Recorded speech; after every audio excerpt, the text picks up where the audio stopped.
Hey folks, before the video starts, please leave a like and subscribe to cheer me up. Make sure you are relaxed and enjoy today's stories.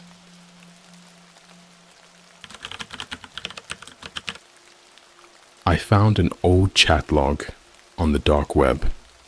It's a conversation between me and someone who died years ago. You know how everyone always says not to mess around on the dark web, that it's full of shady stuff, hackers, and all sorts of illegal crap that could ruin your life. Well, I always thought that was just exaggerated scare tactics, like those urban legends people share around campfires to freak you out. I mean, I've always been careful online, using VPNs, strong passwords, you name it, but nothing could have prepared me for what I found last week. It started out innocently enough. I was bored one night, just mindlessly clicking through various forums, trying to find something interesting. You know how it is when you're just trying to kill time. Somehow, I ended up on this thread where people were talking about weird files they found on the dark web. Most of it was probably made up, just people trying to one-up each other with creepy stories. But then someone posted a link to a hidden service, one of those onion sites. They claimed it was some kind of archive, like a digital graveyard of old chat logs, forum posts, and emails that had been long forgotten. Curiosity got the better of me, and before I knew it, I was clicking the link and waiting for the page to load. It was underwhelming at first. The site was basic, just a plain black background with lines of text and a search bar at the top. There were no images, no flashy graphics, just lines and lines of data that seemed to stretch on forever. It looked like something straight out of the 90s, which I guess made sense if it was really as old as the poster claimed. I started skimming through the logs, not really expecting to find anything interesting. Most of it was just mundane stuff. Old chat room conversations about homework, movies, random internet drama, the kind of stuff that probably seemed important at the time, but was now just a digital fossil. But then something caught my eye. It was a chat log dated March the 12th, 2008. That date might not mean anything to you, but it hit me like a punch to the gut. March 12th, 2008 was the day my best friend Kyle died in a car accident. I felt my breath catch in my throat as I clicked on the log, my heart pounding in my ears. The screen filled with lines of text, a back and forth conversation between two users. One was listed as Kyle and the other was me. My old username, one I hadn't used in years, probably not since high school.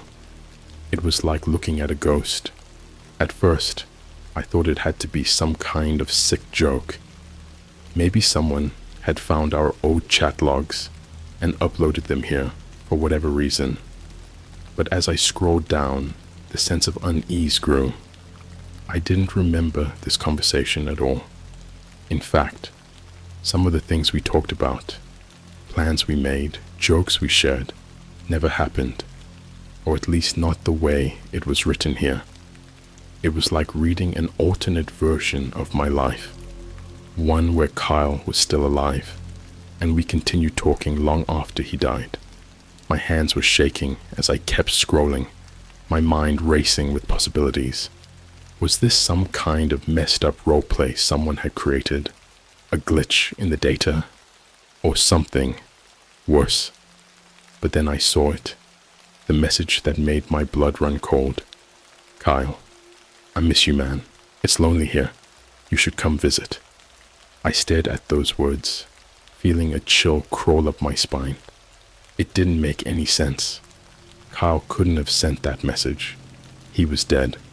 I tried to rationalize it, telling myself that it was just some sick prank, that someone had somehow faked the conversation. But deep down, I knew that wasn't true, because the last message in the log was from me. Me. I'm coming. I couldn't breathe. I couldn't think. I just sat there, staring at the screen, trying to make sense of what I was seeing. I didn't remember typing that. I didn't remember any of this.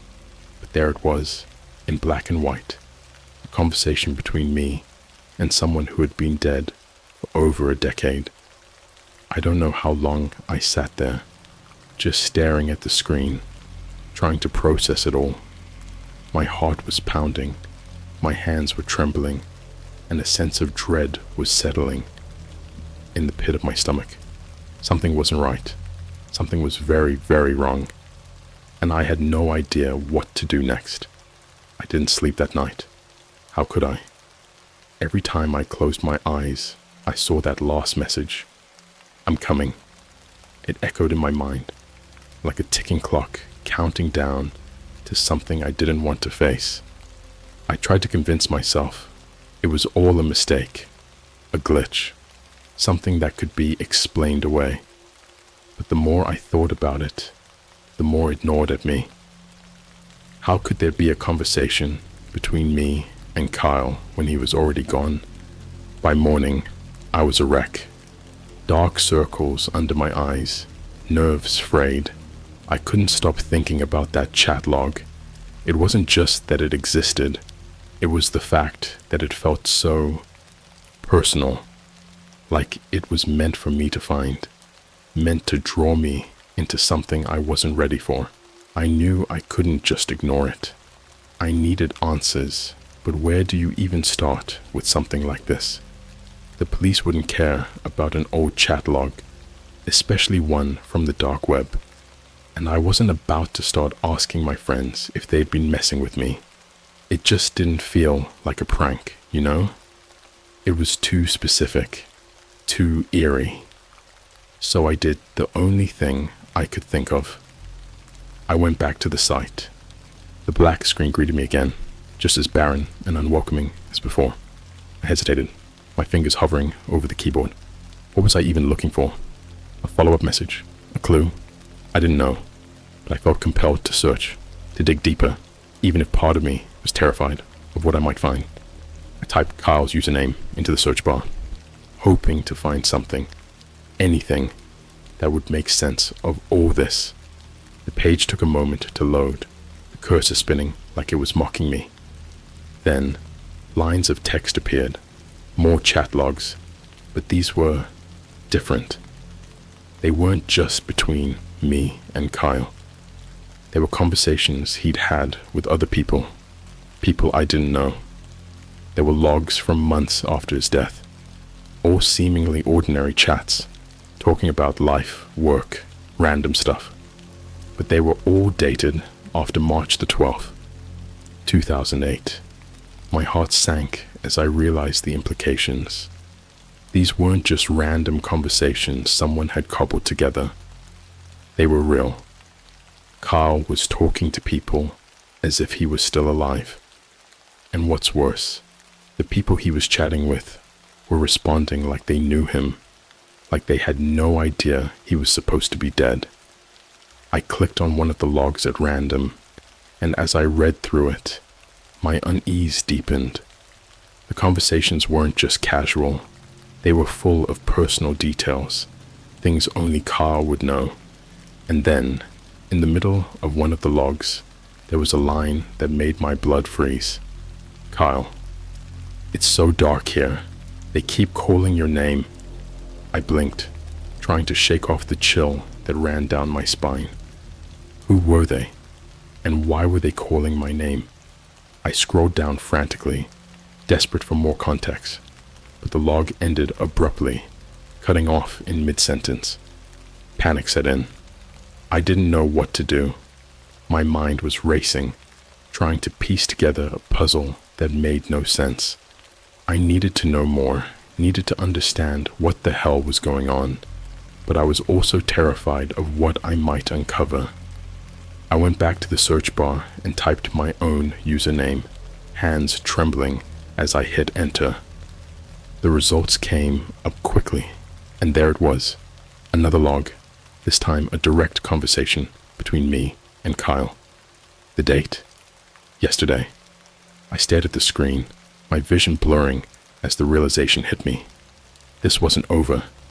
It wasn't just a glitch, or a prank, or some messed up coincidence. Something, or someone, was reaching out to me, using Kyle's name, and they were doing it in real time.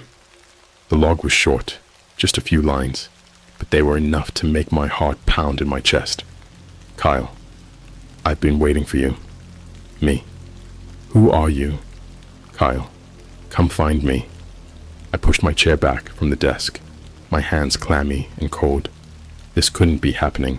It wasn't possible. But the messages were right there, staring back at me, daring me to respond. For a moment, I thought about shutting it all down, closing the browser, and pretending none of this ever happened. But something stopped me. A morbid curiosity, a need to understand. If this was some kind of twisted game, I wanted to know the rules. And if it wasn't, I needed to find out what it was. Taking a deep breath, I typed a response. Me. Where are you? There was no reply. I waited, feeling the tension build with every passing second. I refreshed the page, but nothing changed. Just the same black screen, the same lines of text, mocking me with their silence.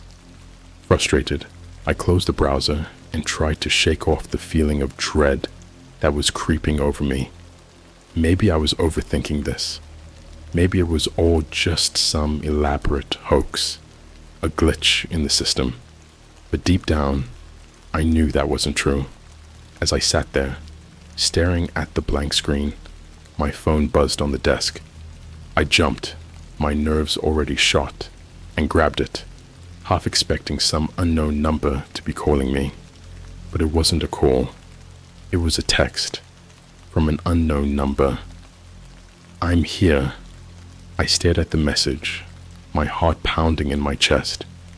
My hand was trembling so much I nearly dropped the phone. Before I could even process what was happening, another message popped up. Look outside. My breath caught in my throat as I slowly turned toward the window, dread pooling in my stomach. The curtains were drawn, but I could see the faint outline of something or someone standing just outside.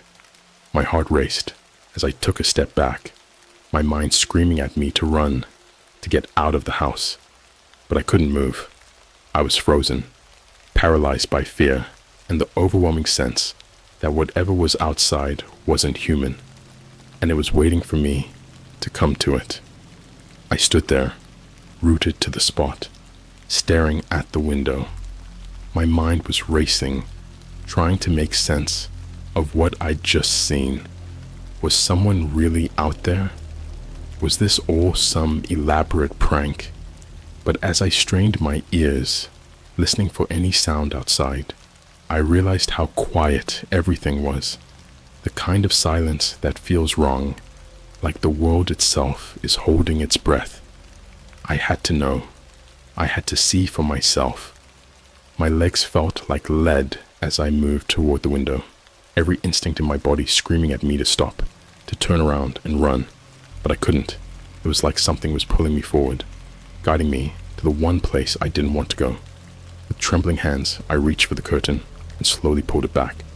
At first, I saw nothing, just the dark outline of my yard, the faint glow of the streetlights in the distance. But then, as my eyes adjusted, I saw it. A figure standing just outside the window.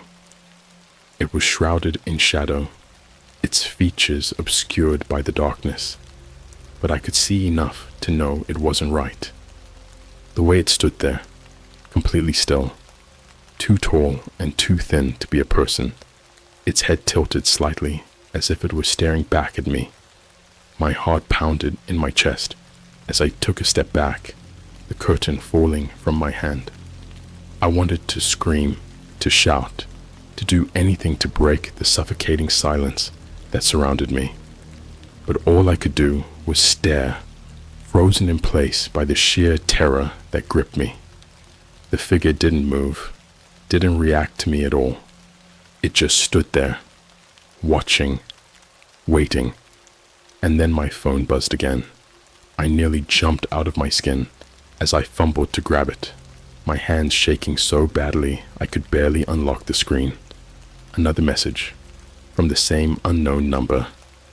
I'm inside. My blood ran cold as I looked up from the phone, my eyes darting around the room. The house was dark, the only light coming from the faint glow of my computer screen. Every shadow seemed to twist and writhe, hiding something just out of sight. I couldn't tell if I was imagining things or if there was really something there, something moving in the darkness. Panic surged through me as I backed away from the window, my mind racing. How could they be inside? I'd been in the house the whole time. I would have heard the door, seen a shadow move, something, but there was nothing, just the oppressive silence and the growing sense of dread. I grabbed the nearest object, a lamp, and held it up like a weapon, my knuckles white as I gripped it tightly. My breath was coming in shallow gasps as I edged toward the hallway, the darkness seeming to close in around me. I had to get out of there, had to find a way to escape before whatever was in my house found me. But as I reached the hallway, I heard it, a soft, almost imperceptible whisper coming from somewhere deeper in the house. It was faint, but unmistakable, a voice calling my name, over and over again. Come find me. My heart was pounding so hard I thought it might burst out of my chest. The voice was familiar, painfully so, but it was twisted, distorted, like it was coming from somewhere far away. It was Kyle's voice. Come find me. I wanted to run, to get as far away from that voice as possible, but something held me back. It was like I was trapped in a nightmare, unable to wake up, no matter how hard I tried. My feet moved on their own, carrying me down the hallway toward the sound, each step heavy with dread. The voice grew louder as I approached the door to my bedroom, the words blending into an eerie, echoing chant. I hesitated at the door, my hand hovering over the knob. The air was thick with a sense of wrongness, like the whole world was pressing down on me, urging me to turn back. But I couldn't. I had to know what was on the other side. Slowly, I turned the knob and pushed the door open. The room was pitch black, the shadows seeming to stretch and pulse with a life of their own. I stepped inside, my breath hitching as I scanned the darkness, searching for the source of the voice. And then I saw it. In the corner of the room, hunched over in the shadows, was the same figure I'd seen outside. But now it was closer, its features barely visible in the dim light. Its skin was pale and stretched tight over its bones, its eyes hollow and dark, staring at me with an intensity that made my blood run cold. But it wasn't the figure that terrified me the most. It was what it was holding. In its skeletal hands, it clutched a small, worn-out photo. I couldn't see it clearly, but I recognized it instantly. It was a picture of me and Kyle, taken just a few weeks before he died. We were smiling, arms around each other's shoulders, completely oblivious to the nightmare that was about to unfold. The figure slowly lifted its head, those hollow eyes locking onto mine, and then it spoke, in a voice that was both Kyle's and something else entirely. You said you were coming. My legs gave out, and I stumbled back, the lamp slipping from my grasp and crashing to the floor. The figure didn't move, just watched me with those dead, empty eyes, the photo still clutched in its hands. My mind was screaming at me to get up, to run, but I couldn't move.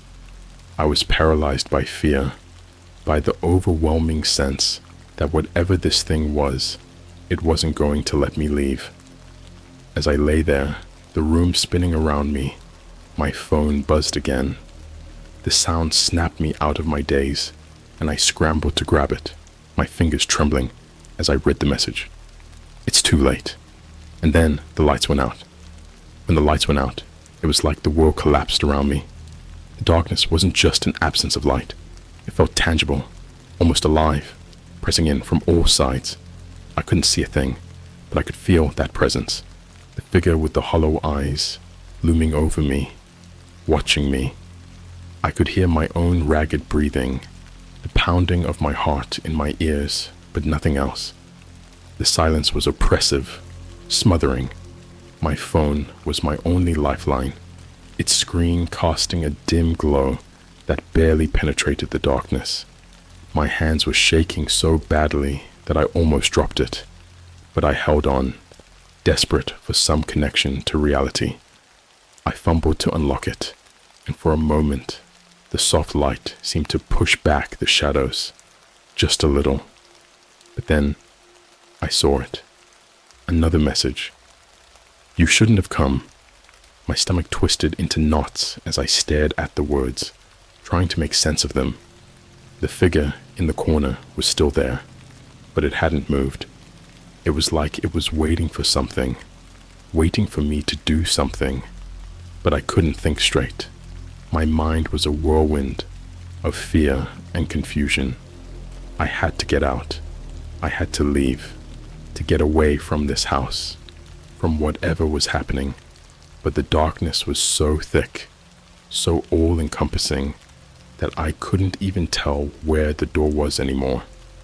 It was like the room had swallowed me whole, trapping me in a black void with this thing that used to be my friend. The phone buzzed again, the screen flashing with another message, but I didn't want to look. I couldn't. I knew it wouldn't be anything good, but I also knew I couldn't ignore it. With a sinking feeling, I glanced down. You can't leave. That was it. The final nail in the coffin. My panic reached a fever pitch, and I scrambled to my feet, stumbling through the dark as I tried to find the door. My hands reached out blindly, grasping at nothing until they finally brushed against the cold wooden surface. Relief washed over free of me as I found the doorknob and yanked it open. But as I stepped into the hallway, I realized something was wrong. The darkness followed me. It wasn't just confined to the bedroom. It was spreading, oozing through the house like a living thing, devouring everything in its path. The hallway, which should have been familiar, now felt like a twisted labyrinth. The walls seemed to stretch and warp, closing in on me as the shadows deepened. My breath came in shallow gasps as I stumbled forward, my phone's dim light the only thing guiding me. The whispers started then, faint at first, like distant echoes, but they grew louder, more insistent, until they filled my head with a cacophony of voices. They were all calling my name, all in Kyle's voice, but distorted, wrong. Come back. You said you were coming. It's so dark here. I couldn't take it anymore. I covered my ears, trying to block out the voices, but it was useless. They were inside my head, crawling under my skin, making it impossible to think, to breathe. I staggered down the hallway, desperately searching for the front door, for any way out of this nightmare.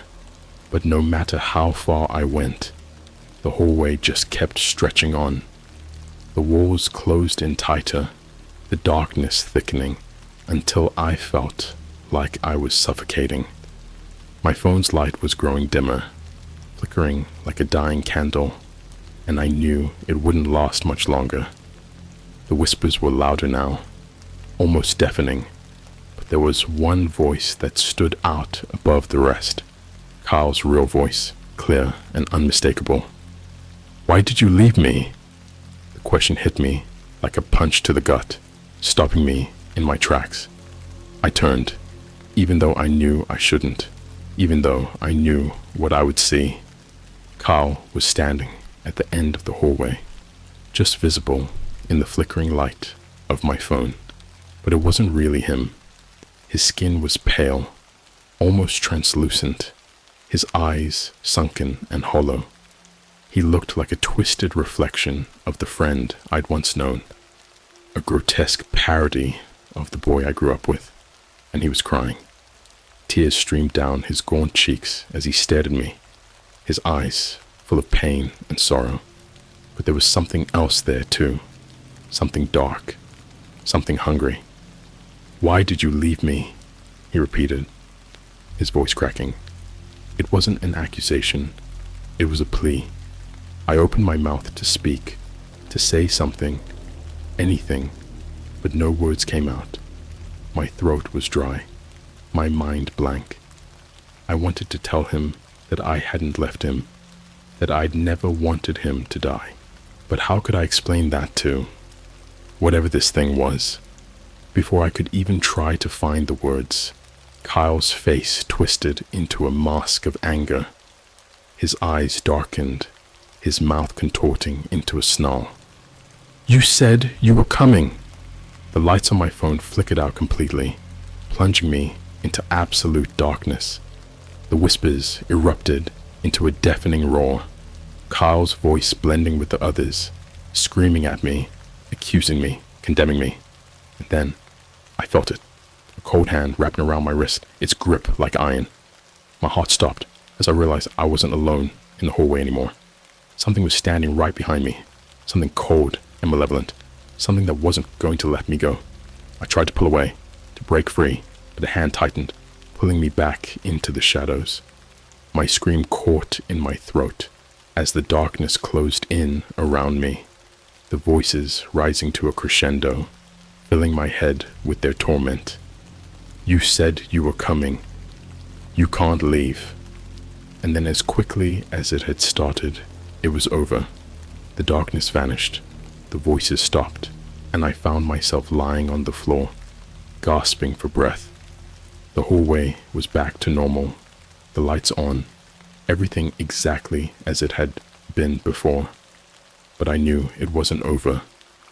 The cold imprint of that hand on my wrist was still there, lingering like a bruise, a reminder that whatever had happened was real. I didn't know what to do, didn't know how to make sense of any of it. All I knew was that I couldn't stay here. I had to get out, had to leave this house and never look back. But as I crawled to my feet, my phone buzzed again. I almost didn't want to look, but I couldn't help myself. I unlocked the screen with trembling hands, praying it was just some normal message, something to remind me that the world still made sense. But it wasn't. "You're here." I stared at the message, my heart pounding in my chest. And then I heard it, the sound of footsteps, coming from the end of the hallway. Slow, deliberate, getting closer with each passing second. And this time, I knew I wouldn't escape. The footsteps were slow and deliberate, each one echoing down the hallway, reverberating in the pit of my stomach. I stood there, frozen in place, my phone still clutched in my hand. The light from the screen barely illuminated my face, casting long, wavering shadows on the walls.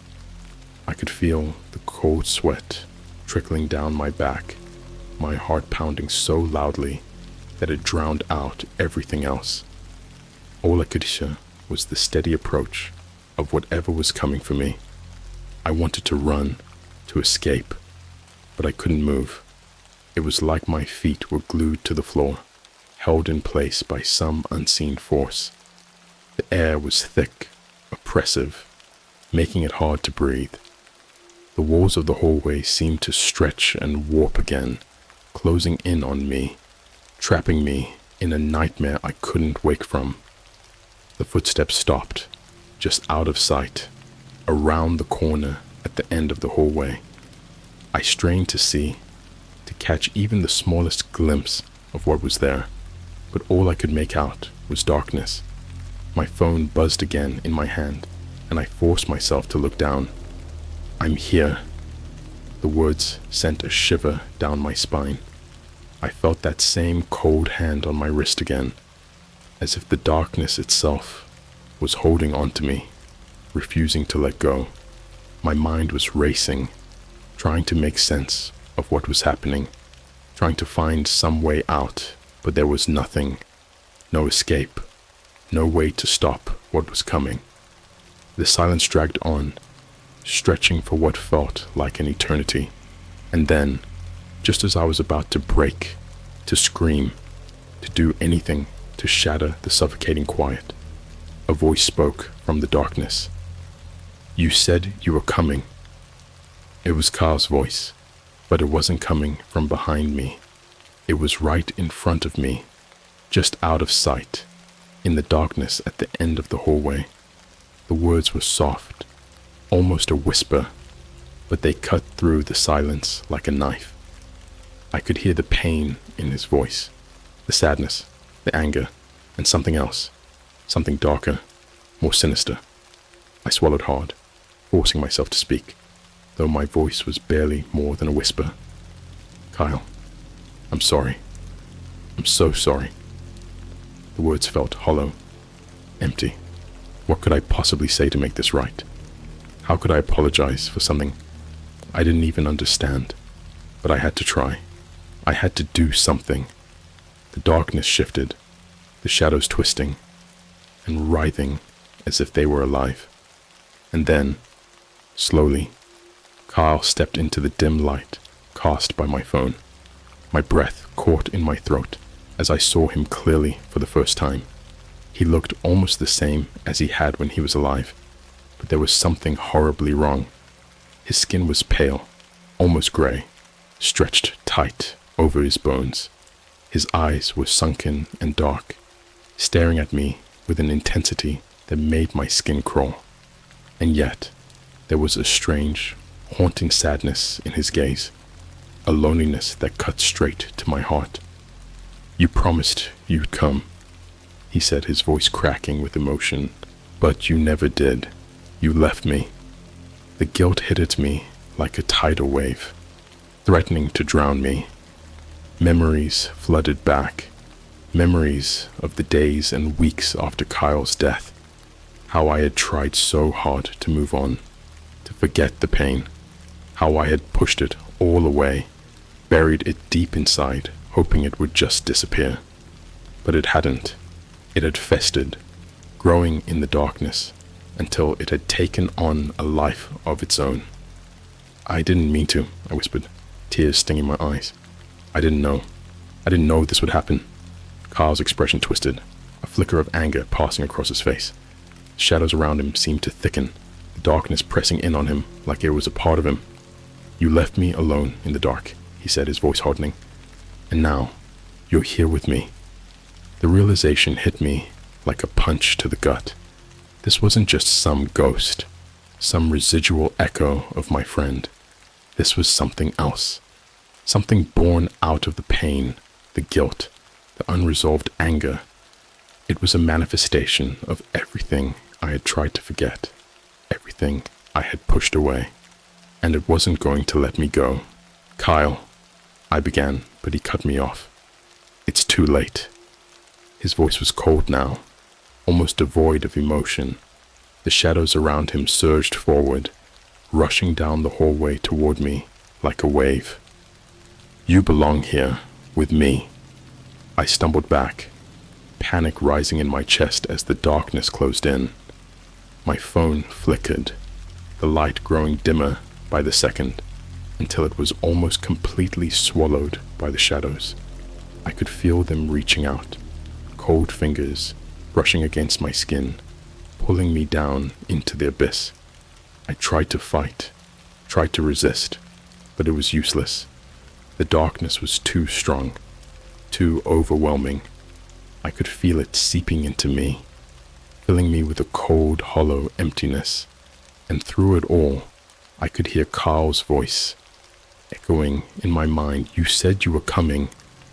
The last thing I saw before the light from my phone went out completely was Kyle's face, twisted into a grotesque smile, his eyes dark and empty. And then there was nothing but darkness.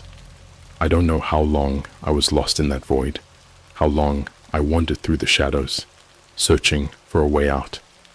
Time didn't seem to exist there, in that place. It was like being trapped in a nightmare that I couldn't wake up from. But eventually, I heard it. A faint sound, distant but growing louder. A voice, calling my name. Not Kyle's voice, but someone else's, someone familiar. It cut through the darkness like a beacon, guiding me, pulling me back toward the light. And then, suddenly, I was back. I found myself lying on the floor of my hallway, the morning light streaming through the windows. The house was silent, normal, as if nothing had happened, but the memory of the darkness, of Kyle, was still fresh in my mind, as vivid as the moment it happened. My phone was lying next to me, the screen cracked, but still working. I picked it up, my hands trembling, and stared at the last message I had received. It's not over. I knew then that I couldn't stay in this house, couldn't stay in this town. There was nothing left for me here but memories and shadows. I had to leave, had to put as much distance between myself and whatever had come for me in the night. But deep down, I knew that it wouldn't be enough. No matter where I went, no matter how far I ran, I would never be able to escape the darkness that had found me. It was a part of me now, and it would follow me, always lurking just out of sight, waiting for the moment when I was weakest, because I had made a promise, and the darkness never forgets.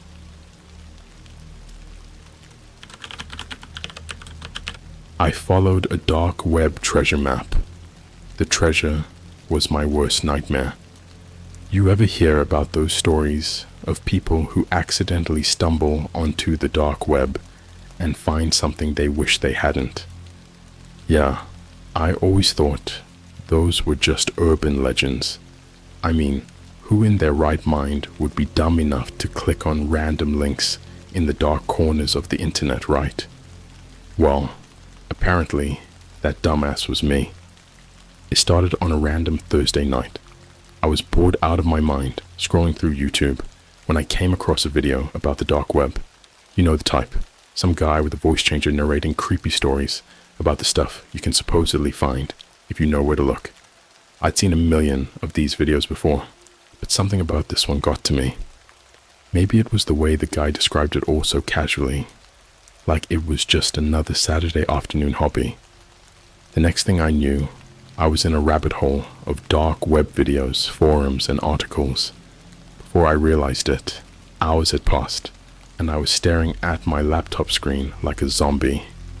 It was past 2 a.m., but I wasn't tired. If anything, I felt wired, like I was on the verge of discovering something huge. That's when I made my first mistake. I downloaded a Tor browser.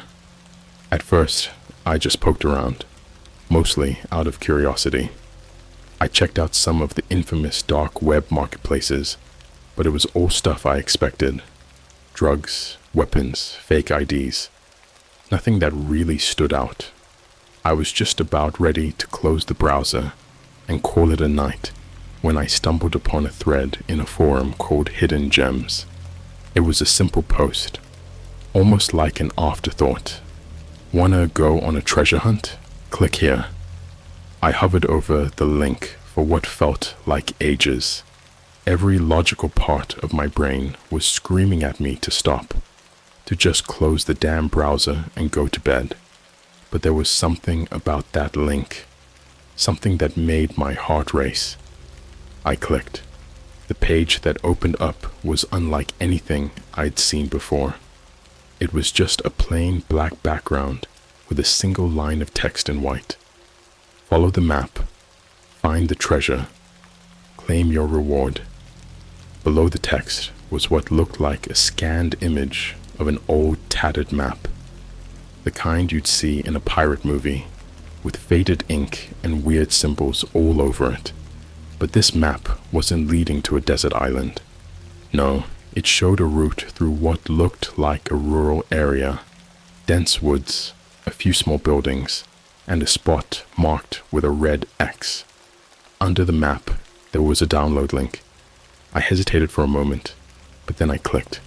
A zip file downloaded almost instantly. My antivirus didn't even blip, which was weird, but I was too intrigued to care. I extracted the file, and inside was a single document titled Instructions Astit Tetsat. I opened the document, and what I read sent a shiver down my spine. Congratulations, you are now part of the game. The map you see is real. The treasure is real. Follow the map. Find the treasure. Do not share this with anyone. Do not deviate from the path. Time is ticking. There was no signature, no further explanation, just a feeling of unease that settled in the pit of my stomach.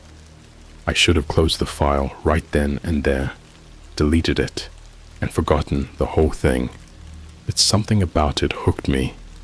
Maybe it was the thrill of the unknown, the idea that I was on the verge of discovering something hidden, something forbidden. So I did the stupidest thing I've ever done in my life. I grabbed my jacket, printed out the map, and headed out the door. The location wasn't too far from where I lived, about an hour's drive. I convinced myself it was just a prank, a weird internet game. Maybe I'd find some buried junk, or maybe there'd be nothing at all. But deep down, I knew there was more to it. As I drove through the dark, empty streets, the voice of reason in my head grew quieter, drowned out by the pounding of my heart. The night was pitch black, and the further I got from the city, the more isolated I felt. By the time I reached the spot where the map told me to park, I was miles away from the nearest town. There were no streetlights, no other cars, just the thick forest stretching out before me, like a black void. I took a deep breath, trying to shake off the growing sense of dread. This was just a game, I told myself, just a stupid game. But as I stepped out of the car and stared into the darkness ahead, I couldn't shake the feeling that I'd already made a terrible mistake. The moment I stepped out of the car, I realized just how alone I was. The air was thick with the kind of silence that you only find in the deepest parts of the woods, where the usual sounds of civilization are just a distant memory. I could barely make out the trees lining the path ahead of me, their twisted branches reaching out like skeletal hands. The only light came from my phone's flashlight, casting eerie shadows that danced and flickered as I moved. I pulled out the map, feeling the worn paper crinkle between my fingers. The path I was supposed to follow was clear enough, but the instructions kept echoing in my head. Do not deviate from the path. I had no idea what would happen if I did, and I wasn't eager to find out. With a deep breath, I began to walk. The path was barely more than a trail, overgrown and uneven. It twisted and turned through the dense underbrush, and the further I went, the more the trees seemed to close in around me. The sense of isolation was almost suffocating. Every crack of a twig, every rustle of leaves, made my heart skip a beat. About 15 minutes in, I noticed something strange. The forest around me was unnervingly still. No crickets, no rustling of small animals, nothing. It was like the whole place was holding its breath, waiting for something. I couldn't help but feel like I was being watched, but every time I glanced over my shoulder, there was nothing but darkness. As I continued, the path began to change. The dirt underfoot grew softer, almost swampy, and the trees started to thin out. In the distance, I could just make out the faint outline of an old, dilapidated building. According to the map, this was the first landmark, a long-abandoned cabin, forgotten by time. The cabin was more of a ruin than anything else, with rotting wooden planks and a sagging roof. The windows were shattered, and the door hung crooked on its hinges, creaking softly in the breeze. I hesitated at the edge of the clearing, the beam of my flashlight catching glimpses of what looked like claw marks on the doorframe, deep, jagged scratches that sent a shiver down my spine. Despite every instinct screaming at me to turn back, I knew I had to go inside. The map had marked this place for a reason, and I wasn't about to bail out now. I stepped onto the porch, the wood groaning under my weight, and pushed the door open with a loud, ominous creak. The inside of the cabin was even worse than the outside. The air was thick with the smell of damp wood and decay. Broken furniture lay scattered across the floor, and the walls were covered in peeling, moldy wallpaper. But it wasn't the state of the place that got to me. It was the feeling of wrongness that seemed to cling to every surface, like the cabin had witnessed something it was trying to forget. I swept the flashlight across the room, and that's when I saw it. A trapdoor in the floor, partially hidden under a dusty old rug. My heart leapt into my throat. This had to be it. The map hadn't mentioned anything about a trapdoor, but I knew that was where I was supposed to go. With shaky hands, I grabbed the rusty handle and pulled. The door creaked open, revealing a narrow, pitch-black staircase leading down into the earth. The smell that wafted up from below was almost unbearable, a mix of dampness and something rotten. My brain screamed at me to stop, to turn around and get the hell out of there, but I couldn't. I had come this far, and there was no turning back now. I took a deep breath, trying to steady my nerves, and began my descent. The stairs creaked ominously with every step, the air growing colder the deeper I went. The walls were rough, like they had been carved out of the solid rock, and the further down I went, the more the smell intensified. It wasn't just the dampness anymore. It was something else, something foul and putrid. Finally, I reached the bottom. The flashlight beam revealed a small, cramped room with low ceilings and dirt walls. The floor was nothing more than packed earth, and in the center of the room was a large, old chest. It was the kind of chest you'd imagine pirates burying their treasure in, with metal bands and a heavy padlock. But this chest wasn't hidden under sand on a beach. It was here, buried deep beneath an abandoned cabin in the middle of nowhere. My hands shook as I approached it. There was no key in sight, but the padlock looked ancient, rusted with age. Without thinking, I gave it a hard tug, and to my surprise, the lock crumbled in my hands, the metal brittle and useless. I hesitated for a moment, my heart pounding so hard it felt like it might burst out of my chest. This was it, the treasure, the reward I had been promised. But as I reached for the lid, a cold wave of dread washed over me. Something was wrong. I could feel it deep in my bones, like an instinct that I was about to cross a line I could never come back from. But I had come too far to stop now. I slowly lifted the lid, the ancient wood groaning in protest. The flashlight beam wavered as I leaned in, illuminating the contents of the chest. And that's when I saw it. Inside the chest was something that shouldn't have been there, something that couldn't have been there. And that's when I knew, without a shadow of a doubt, that I had made a grave mistake. When I finally opened the chest, the first thing that hit me was the smell. It was unlike anything I had ever encountered before. A sickly sweet stench that clung to the back of my throat and made my eyes water. I gagged, nearly dropping the flashlight, as I recoiled. Whatever was in that chest, it had been rotting there for a long time. For a moment, I didn't want to look.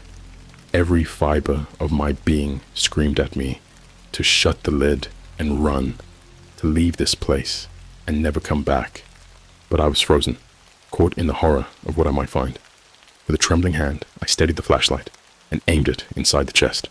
What I saw made my blood run cold. The chest wasn't full of gold coins or ancient relics. It was filled with bones, human bones. Some were broken. Others still had bits of dried flesh clinging to them. And there, in the midst of the decayed remains, was a skull, its empty eye socket staring up at me as if in silent accusation. I stumbled back, my mind reeling. This wasn't a treasure. This was a grave, a makeshift tomb buried deep beneath an old cabin in the middle of the woods, and I had just unearthed it. For a moment, I couldn't think. My thoughts were a jumbled mess of fear and disbelief. Who had put these bones here? And why? The chest was old, but it didn't look like it had been untouched for centuries. Someone had placed these remains here deliberately, and recently enough that the smell of decay still lingered. I wanted to run.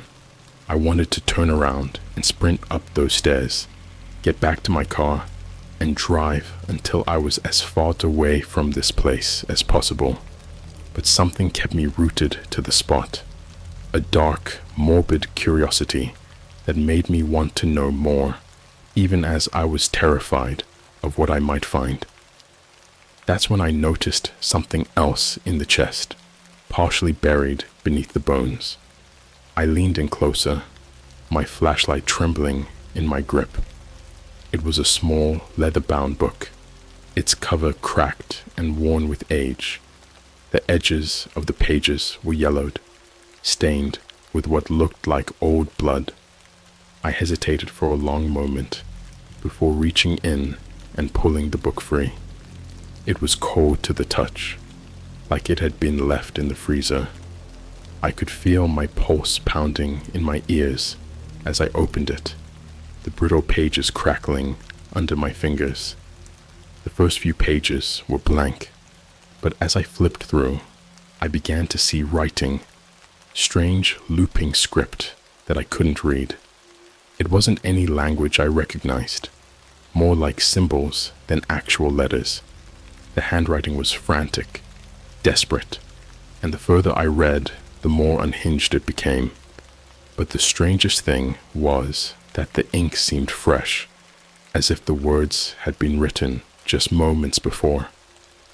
Then on one of the final pages, I found something that sent a chill down my spine. It was a drawing, a rough sketch of the chest itself, with symbols scrawled around it in the same erratic handwriting. Below the drawing was a single line of text in English, written in jagged, uneven letters. "The treasure demands a sacrifice." My heart skipped a beat as I read the words. I flipped the page, my hand shaking, but that was it. The rest of the book was blank. There were no more clues, no explanations, just that single, ominous sentence. The treasure demands a sacrifice. I stared down at the bones in the chest, my mind racing. Was that what had happened here? Had someone been lured to this spot, just like I had been, only to meet a gruesome fate? And now I was here, standing in the same place, reading the same twisted instructions. The panic hit me like a tidal wave. I needed to get out, now. I slammed the book shut and threw it back into the chest, but as I did, something caught my eye, a flash of movement in the darkness, at the edge of the room. I whipped around, my flashlight beam cutting through the blackness. For a moment, I thought I saw a figure, just a shadow, really, standing at the base of the stairs. But when I blinked, it was gone, swallowed up by the darkness. My pulse thundered in my ears as I backed away, my breath coming in short, panicked gasps. I had to leave. I couldn't stay here another second. I turned and bolted up the stairs, taking them two at a time, my feet slipping on the worn wood in my desperate rush to escape. When I burst through the trapdoor and into the cabin, the night air felt like a cold slap to the face. I didn't stop to catch my breath. I didn't look back. I just ran, out the door, across the clearing, and back onto the path that led to my car. But as I ran, I couldn't shake the feeling that I wasn't alone. I could hear something behind me, something that wasn't quite footsteps, but more like the sound of something slithering through the underbrush. The darkness seemed to press in from all sides, and the trees, once just eerie silhouettes, now looked like twisted figures reaching out to grab me. When I finally reached the car, I fumbled with the keys, my hands shaking so badly I could barely get the door open. I threw myself inside and slammed the door shut, my breath coming in ragged gasps. For a moment, I just sat there, gripping the steering wheel, trying to convince myself that I was safe. But deep down, I knew that whatever I had unleashed down there wasn't going to stay behind. I didn't waste another second. My hands were shaking so badly that I could barely get the key into the ignition. But when the engine roared to life, it was the most reassuring sound I'd ever heard. I threw the car into reverse and tore out of there, the tires kicking up gravel as I sped down the narrow, winding road that had brought me here. The headlights sliced through the darkness, illuminating the trees that loomed over the road like silent sentinels. The forest seemed even more oppressive now, the shadows deeper and more threatening. I kept glancing in the rearview mirror, half expecting to see something, someone chasing after me, but there was nothing. Just the darkness closing in behind me like a shroud. I tried to focus on the road, but my mind was a whirlwind of fear and confusion. What the hell had I just seen? Whose bones were those in the chest? And what did that book mean by a sacrifice? The questions tumbled over each other in my head, each one more terrifying than the last. I didn't have any answers, and I wasn't sure I wanted them. All I knew was that I needed to get as far away from that place as possible. But even as I sped down the deserted road, a gnawing feeling of dread settled in my gut. It was as if something had shifted, as if by opening that chest, I had crossed a line that couldn't be uncrossed. The drive back felt like a blur. The trees thinned out eventually, giving way to open fields and empty roads, but the sense of unease clung to me like a second skin.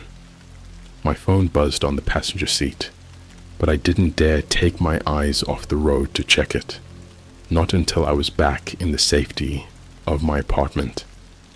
When I finally reached home, I pulled into the parking lot and sat there for a moment, the engine idling. The silence was deafening, and the normalcy of the apartment complex felt jarring after what I had just experienced. The world outside seemed so ordinary, so mundane, but I knew that nothing was the same anymore. I forced myself out of the car and hurried inside, locking the door behind me with a sense of finality. My apartment was dark, the only light coming from the faint glow of the street lamp outside the window. I flicked on the lights, but it did little to ease the tension coiled in my chest. I sank onto the couch, my heart still racing. For a long time, I just sat there, staring at the wall, trying to process everything that had happened. My phone buzzed again, reminding me of the notification I had ignored earlier. I picked it up, my stomach twisting as I saw the message. It was from an unknown number. The message was short, just a few words. "You shouldn't have left. My blood ran cold. I stared at the screen, my mind struggling to comprehend what I was seeing. How did they have my number? Who was this? The question spun in my head, but there was no answer, no rational explanation. The phone buzzed again, and another message appeared. The game isn't over. Panic surged through me. I deleted the messages, my hands shaking, and tossed the phone onto the coffee table as if it were infected. I wanted to believe it was some sick joke, maybe a virus from that file I downloaded, but deep down, I knew it was more than that. Whoever or whatever had sent those messages knew what I had done, and they weren't going to let me forget it. I tried to calm down, to think rationally. Maybe I was just imagining things. Maybe I was so freaked out from the night's events that my mind was playing tricks on me. But that nagging voice in the back of my head wouldn't let go.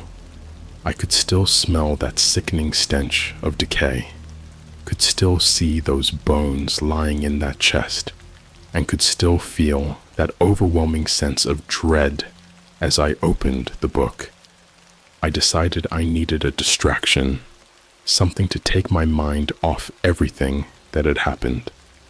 I turned on the TV, flipping through the channels mindlessly, trying to find something, anything, that would drown out the thoughts racing through my head. But nothing helped. Every noise, every shadow made me jump.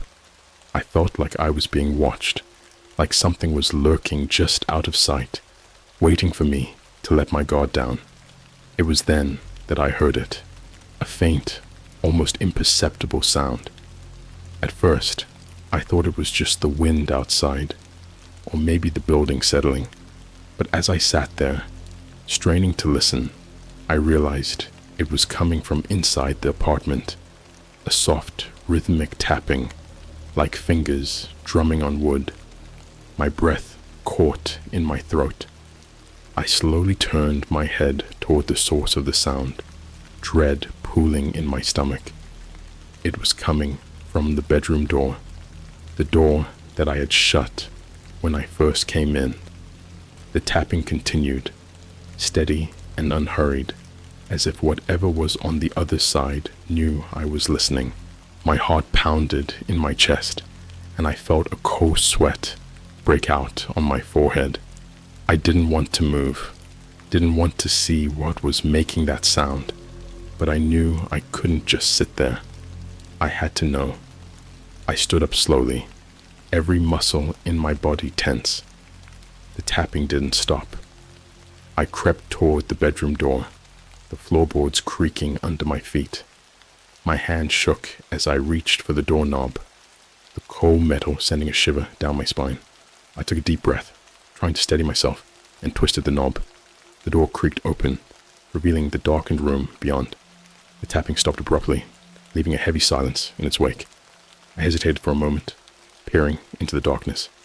The room was just as I had left it. Bed neatly made, curtains drawn, nothing out of place. But the air felt heavy, thick with that same sense of wrongness that I had felt in the cabin.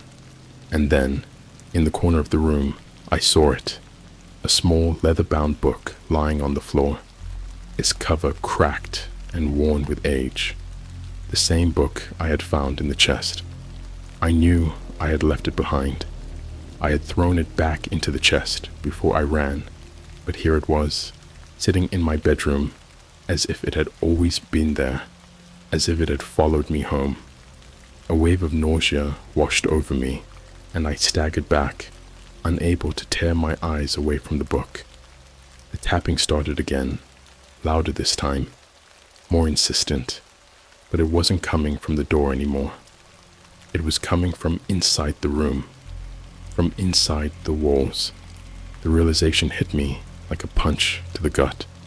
Whatever I had unleashed, whatever I had brought back with me, it was here now, in my home, and it wasn't going to leave. I stood there frozen as the tapping grew louder, more frantic. It was all around me now, reverberating through the walls, the ceiling, the floor, an insistent, maddening rhythm that seemed to burrow into my skull. My breath came in shallow gasps, the air thick with a suffocating sense of dread. The book lay on the floor, its presence a silent threat, as if daring me to pick it up again. But I couldn't. I wouldn't. Whatever was happening, whatever nightmare I had stumbled into, I needed to end it. I needed to get out, to put as much distance between myself and that cursed book as possible. I turned and ran, my footsteps echoing in the small apartment. The walls seemed to close in around me, the tapping following me like a predator stalking its prey. I didn't dare look back as I bolted for the front door, my heart pounding so hard it felt like it would burst.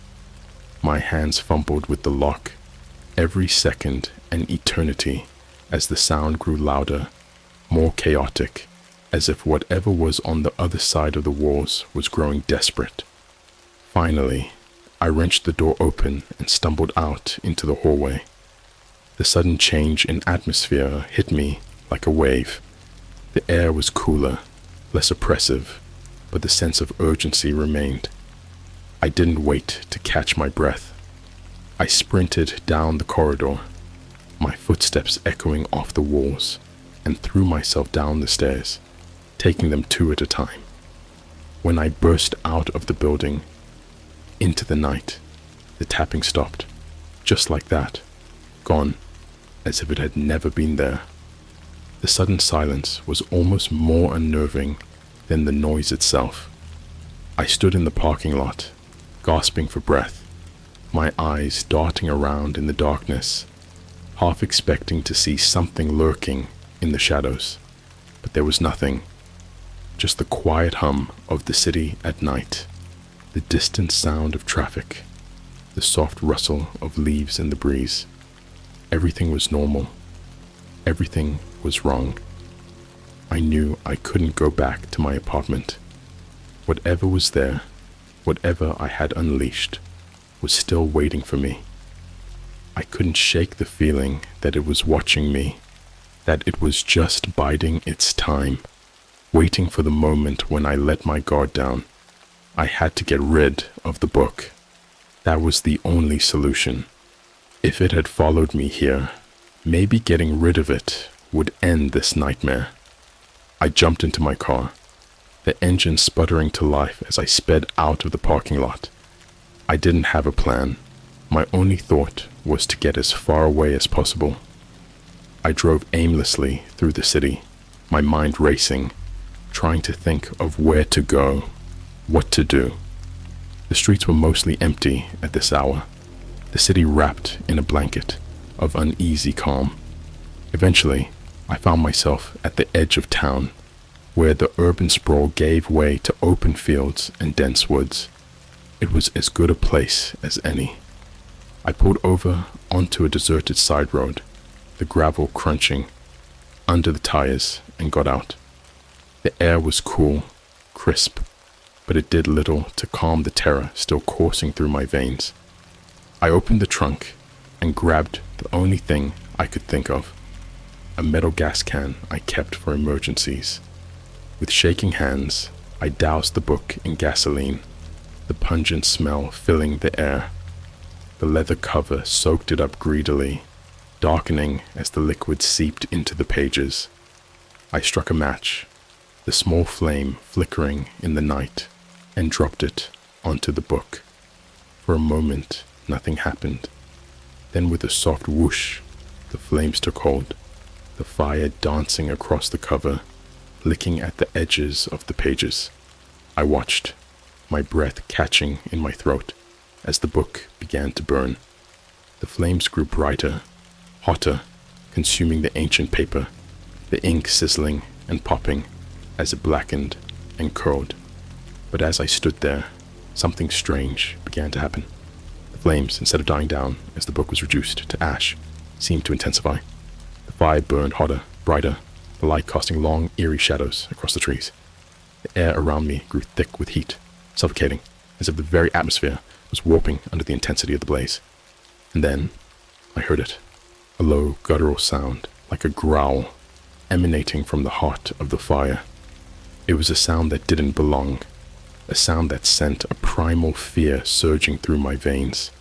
The fire wasn't just consuming the book, it was releasing something. The growl grew louder, more insistent, and I stumbled back, my heart hammering in my chest. The flames twisted and contorted, forming shapes that defied explanation. Faces, twisted and writhing in the fire, their mouths open in silent screams. The book, or what was left of it, seemed to pulse with a life of its own, the fire feeding on it, growing, expanding. Panic gripped me. I turned and ran, not caring where I was going, just needing to get away from that cursed thing. The night was alive with the sound of that growl, the fire crackling behind me, a roaring inferno that defied reason.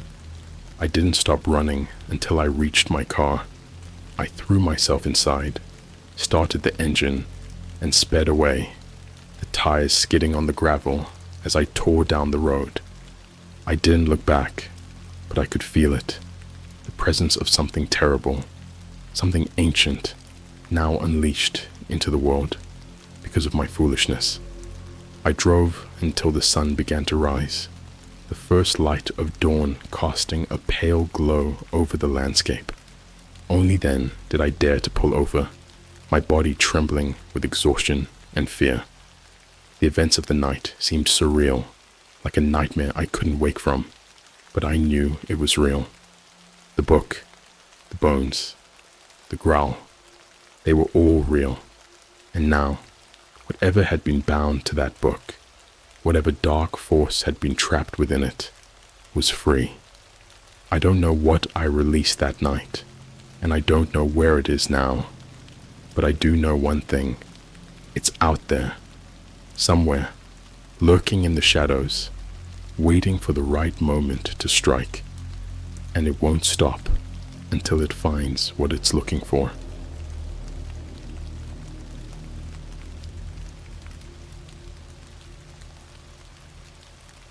I thought I was downloading a horror movie. What I got was footage of my own death. It all started like any other Friday night. I was lounging on my couch, a half-empty pizza box on the coffee table, and the glow of my laptop screen was the only light in my small apartment. I was bored out of my mind, and all I wanted was to find a good horror movie to pass the time. You know the kind I'm talking about, the kind that gives you goosebumps, the kind you watch with one eye open because you can't look away, even though you know you should. I'd already combed through Netflix, Hulu, Amazon Prime, you name it. I'd seen everything worth watching, or at least anything with a decent rating. I was craving something different, something that would actually scare me. That's when I made a decision that, in hindsight, was pretty stupid, but at the time, it didn't seem like a big deal. I decided to check out the deep web. Now, before you start judging me, let me clarify. I'm not some hacker or tech genius. I'm just a regular guy who knows his way around a computer. I dabbled in the deep web before, mostly out of curiosity. I'd read stories online about people finding all kinds of messed up stuff down there. And while I didn't plan on diving too deep, I figured I might find some rare horror movies that weren't available on the regular web. Nothing illegal, just some obscure indie films, or maybe something that had been banned. I know it sounds dumb, but hey, we all do stupid things when we're bored, right?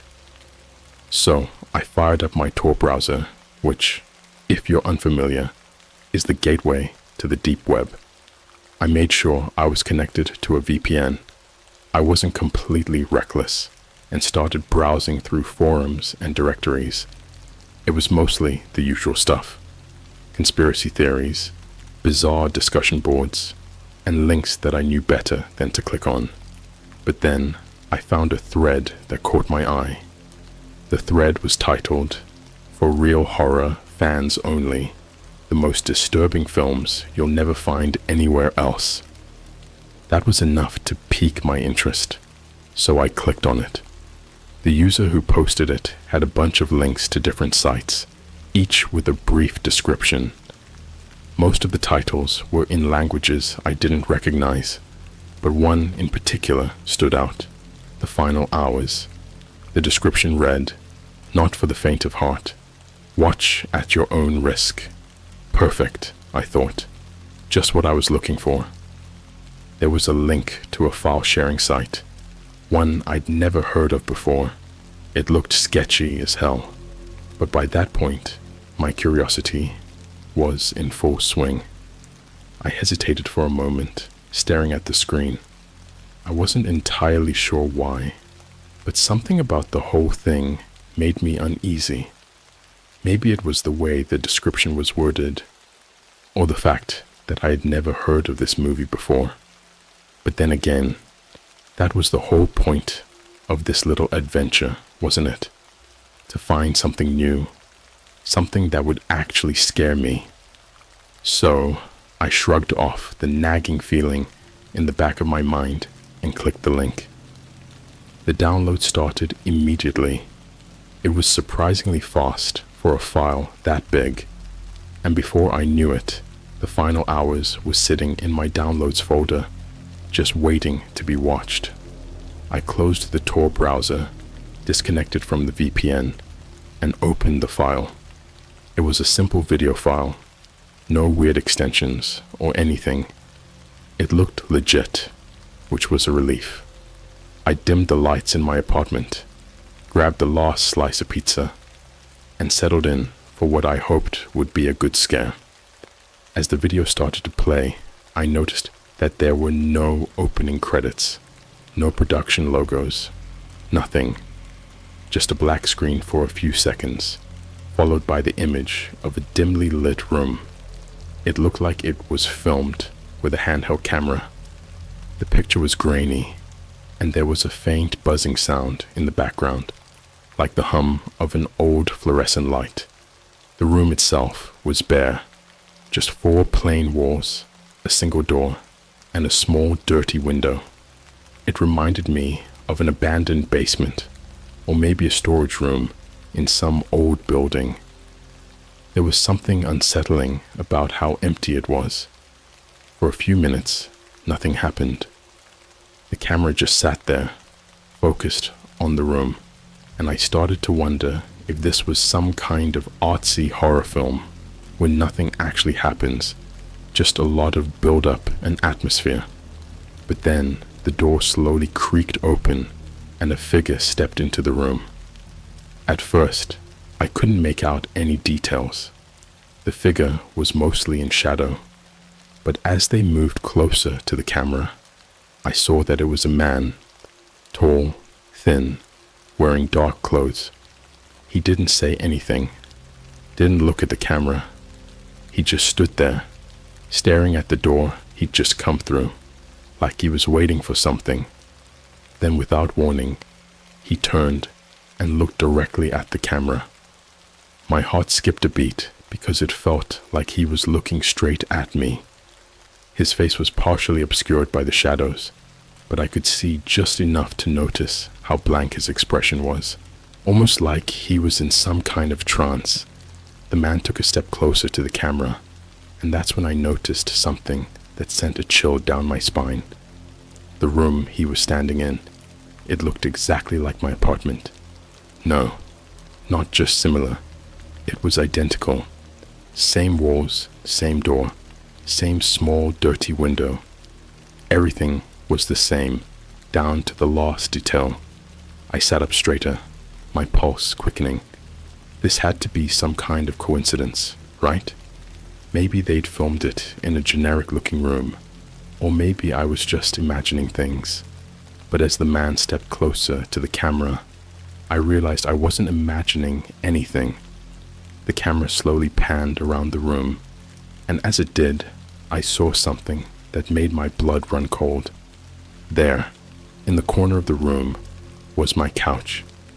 The exact same couch I was sitting on at that very moment. I felt the hair on the back of my neck stand up as I stared at the screen, unable to look away. The man in the video was now standing right in front of the camera, his face still partially obscured, but I could see his eyes clearly. They were empty, hollow, like there was nothing behind them. And then, in a voice barely above a whisper, he said, "I've been waiting for you." The screen went black. For a moment, I just sat there, staring at my laptop, trying to process what I'd just seen. My mind was racing, a million thoughts running through my head. Was this some kind of prank? How did they know what my apartment looked like? How did they know I'd be watching this? I felt a cold sweat break out on my forehead as I glanced around my apartment, half expecting to see someone standing in the shadows. But there was no one there, just me, sitting alone in my living room, my heart pounding in my chest. That's when I heard it, a faint sound coming from somewhere in my apartment, a soft, shuffling noise, like someone was moving around. I froze, listening intently, my eyes darting to the door of my bedroom. The noise stopped, and for a few seconds, there was nothing but silence. But then I heard it again, louder this time. The unmistakable sound of footsteps coming from my bedroom. My mind was screaming at me to get out, to leave the apartment and call the police, but my body wouldn't move. I was paralyzed with fear, my eyes locked on the door, waiting for something, someone, to come through it. And then, just as suddenly as it started, the noise stopped. The silence was deafening. I strained my ears, trying to catch any sound, but there was nothing. My heart was pounding so hard, I could feel it in my throat. I knew I had to do something, but I didn't know what. Should I call the police? Should I leave? What if it was just my imagination? But then I remembered the man in the video, the way he looked at the camera, the way he said those words, "I've been waiting for you." And that's when I realized I wasn't alone. I sat there for what felt like hours, staring at the door to my bedroom, trying to convince myself that I was overreacting.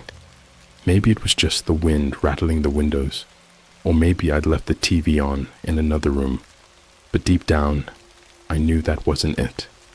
I couldn't shake the feeling that someone, or something, was in there. My apartment was small, just a one-bedroom unit in an old building that had seen better days. The walls were thin, and I could usually hear my neighbors going about their business. But tonight, the building was eerily silent. Not even the usual creaks and groans of the old pipes. Just that suffocating silence.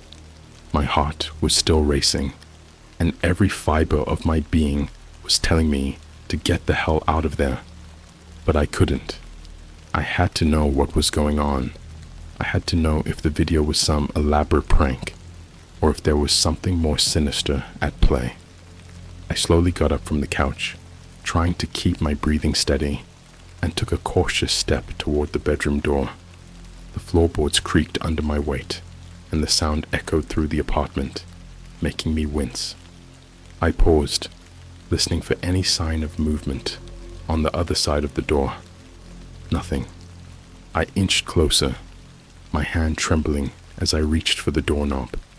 My fingers wrapped around the cold metal, and I hesitated, trying to summon the courage to open it. I told myself I was being ridiculous.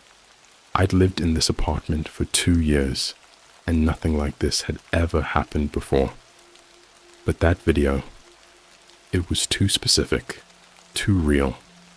Before I could talk myself out of it, I turned the knob and pushed the door open. The bedroom was dark, the only light coming from the faint glow of the street lamp outside the window. The curtains were drawn, but I could see just enough to tell that nothing seemed out of place. My bed was unmade. A pile of clothes lay in the corner, and My dresser stood against the far wall, just like it always did. The room was cold, much colder than the rest of the apartment. I could see my breath hanging in the air, my white lips. It was like stepping into a freezer. I took a step into the room, my eyes darting around, searching for anything unusual. But there was nothing, just the same familiar surroundings I'd seen every day for the past 2 years. I started to feel a bit foolish, like maybe I'd let the video get to me more than I should have. Maybe I was just on edge because I had been up late and my imagination was running wild. I was about to turn around and head back to the living room when I heard it. A whisper, soft, barely audible, but unmistakable. It was coming from the corner of the room, near the closet. My blood ran cold, and I froze in place, my eyes locked on the dark corner. The whisper came again, a low, raspy voice that sent chills down my spine. "I see you." My heart nearly stopped. The voice wasn't coming from the closet. It was coming from the shadows just beyond it, where the light from the street lamp didn't reach. I couldn't see anyone, but I knew someone was there. The air felt heavy, oppressive, like the darkness itself was alive and pressing in on me. I took a step back, my mind racing. I needed to get out of there, but my legs felt like they were made of lead. The whisper came again, louder this time, more insistent. "I see you." I forced myself to move, stumbling backward out of the room and slamming the door shut behind me. My hands were shaking so badly I could barely grip the doorknob. I fumbled with the lock, finally managing to turn it with a loud click. My heart was pounding in my ears as I backed away from the door, half expecting it to burst open at any moment, but it didn't. The apartment was silent once more. I stood there, staring at the door, trying to make sense of what had just happened. My rational mind was screaming at me that it was impossible, that I must have imagined it. But the fear I felt was real. Too real. There was no way I'd just imagined that voice, those whispers in the dark. I needed to think, to figure out what the hell was going on. The video. It had to be connected somehow. But how? Was it a coincidence? Or was there something more to it? I thought about the man in the video, the way he looked at the camera, the way he said he'd been waiting for me, the room that looked exactly like my apartment. It was too much to be a coincidence. I grabbed my phone from the coffee table and opened up my browser. I needed answers, and I hoped that maybe, just maybe, I could find something online that would explain what was happening. I started by searching for the final hours. I couldn't find anything. No mentions of the movie, no reviews, no discussions. It was like it didn't exist. I even tried looking up the file sharing site I downloaded it from, but that was a dead end too.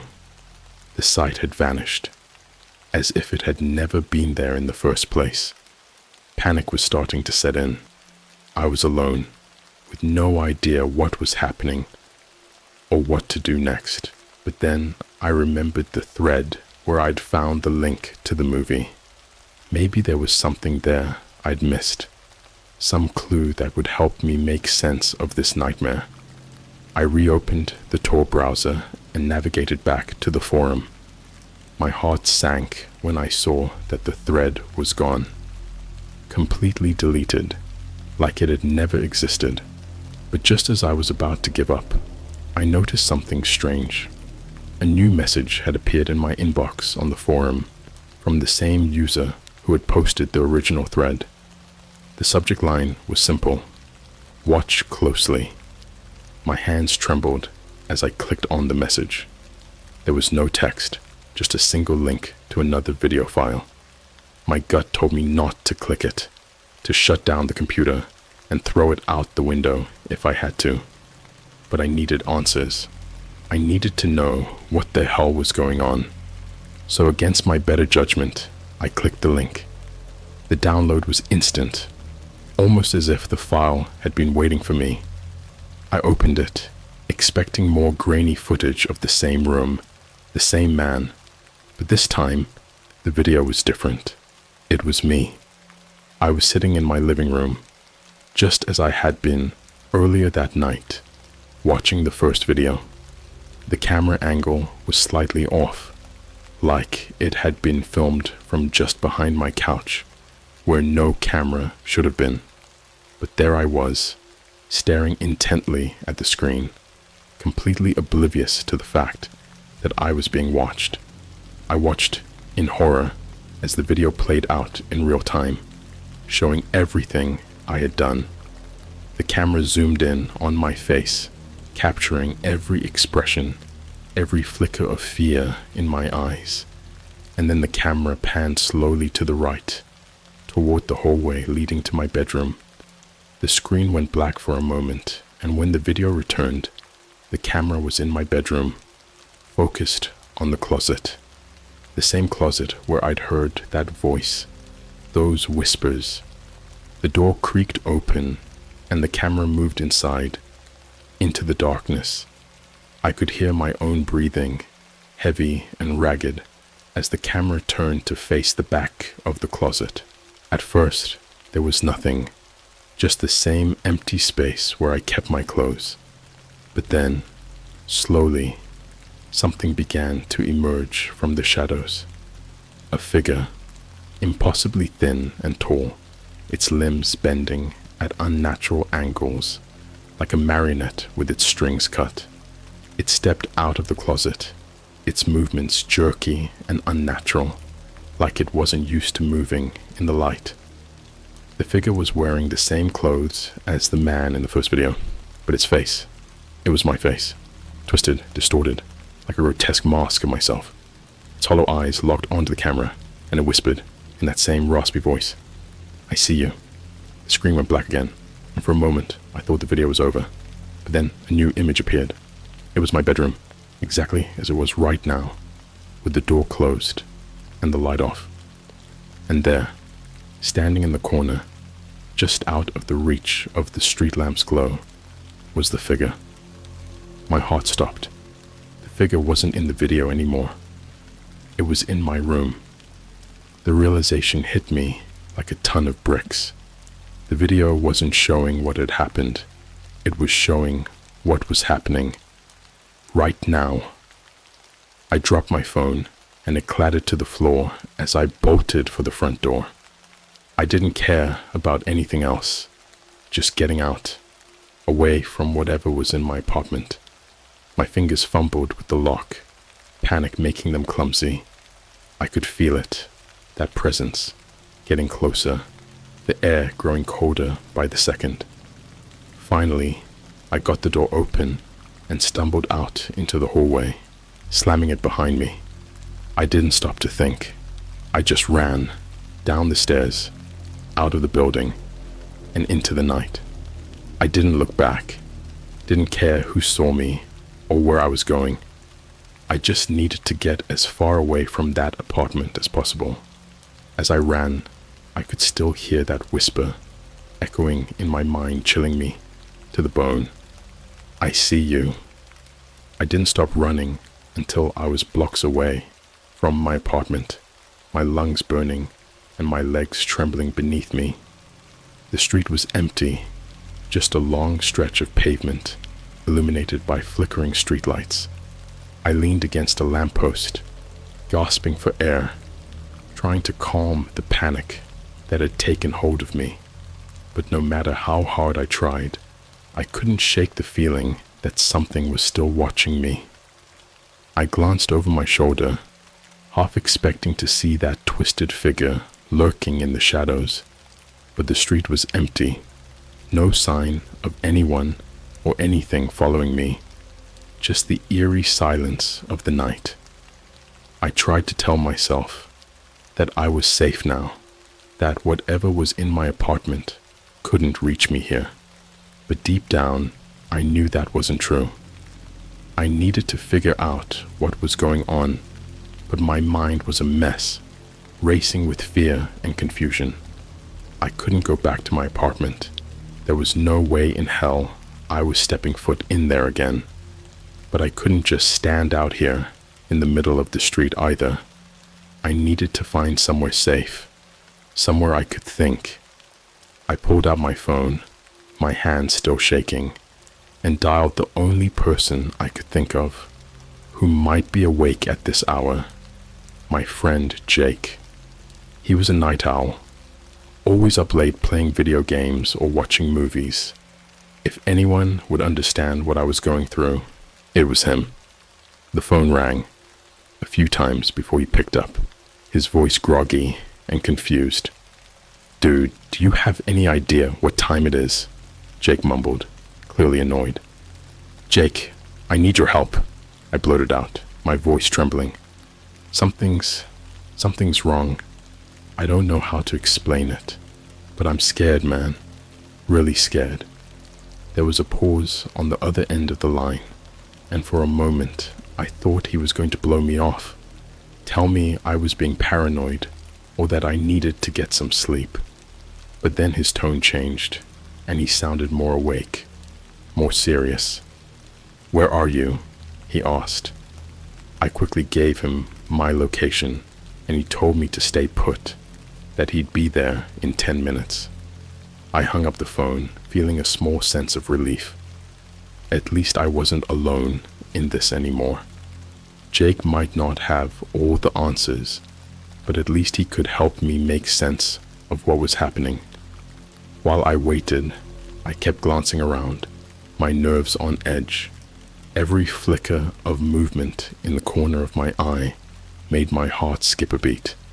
The rustling of leaves in the breeze, the distant hum of a passing car, they all felt amplified, like the world around me was holding its breath, waiting for something to happen. Finally, I saw Jake's car turn the corner, his headlights cutting through the darkness. He pulled up next to me and rolled down the window, his expression a mix of concern and confusion.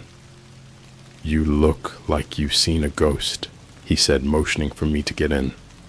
I didn't need to be told twice. I jumped into the passenger seat, slamming the door behind me, and Jake took off, driving aimlessly through the empty streets. "All right, man, what the hell's going on?" he asked after a few minutes of silence. "You sounded like you were about to have a heart attack on the phone." I took a deep breath, trying to collect my thoughts. I wasn't sure where to start, how to explain what I'd seen, what I'd felt, but I knew I had to try. So, I told him everything about the deep web, the movie, the figure in my apartment, the video showing my every move. I tried to keep my voice steady, but as I recounted the events, I could hear the tremor in my words, the fear that was still gripping me. Jake listened quietly, his eyes darting between the road and me, his knuckles white on the steering wheel. When I finished, there was a long silence, the only sound the hum of the engine as we drove through the deserted streets. Finally, Jake spoke, his voice low and tense. "That's messed up, man. But are you sure you didn't just imagine it?